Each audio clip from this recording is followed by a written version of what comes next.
Welcome to this quick and easy guide to top lane. Let's dive in.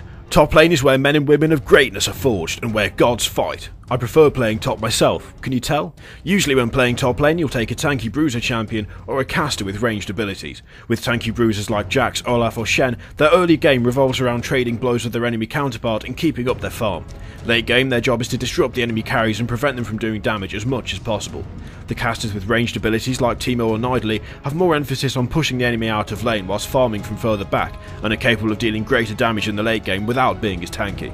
While it's possible to take any champion top, the current state of the game favours tanky bruisers. Tanky bruisers have the health and durability to stay in the lane longer, and they are good at surviving ganks. It's this combination of sustainability and a refusal to die that makes them so effective, both early and late game.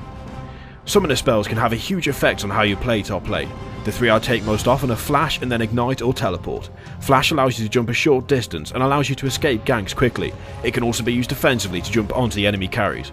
Ignite is a safe bet as it deals significant damage over time and reduces the effectiveness of heals. It can be used to burst down an enemy champion or ensure a kill. Teleport on the other hand allows the top lane to have great map presence, as it allows you to teleport to a friendly structure or minion.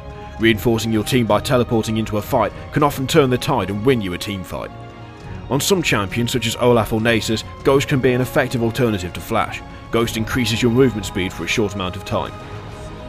In any lane, last hitting is very important, and this is no different for top. While you should attempt to harass the enemy top laner, you need to balance this with last hitting minions to give money and experience. As you play top lane more, you'll come to recognise when to harass and when to back off. To start with though, just follow this simple rule. If you trade blows with the enemy and they end up with more health, back off and just farm up. If you're able to come out ahead when brawling with the enemy, then keep at it. With the right amount of harassment and pressure, you can zone out your opponent, forcing them to miss golden experience. As with any lane, you need to be warding constantly. Make sure the river is warded at all times, as this is the best way to ensure that you're not taken by surprise. Getting ganked repeatedly can have a disastrous consequence for the team later in the game, as you won't be able to do your job effectively. No one wants the enemy carries running around unopposed. If you can't see the enemy jungler, assume they are nearby. Better safe than dead. The ultimate goal of the top laner is to farm as much gold as possible. There is less potential for top laners to just outright kill each other thanks to their tanky nature, and while harassing the enemy does help, you should try and make sure it does not interfere with your farming. If the chance to kill the enemy top laner appears, don't turn it down, but don't spend all your time chasing kills. You need to be the ultimate farm machine.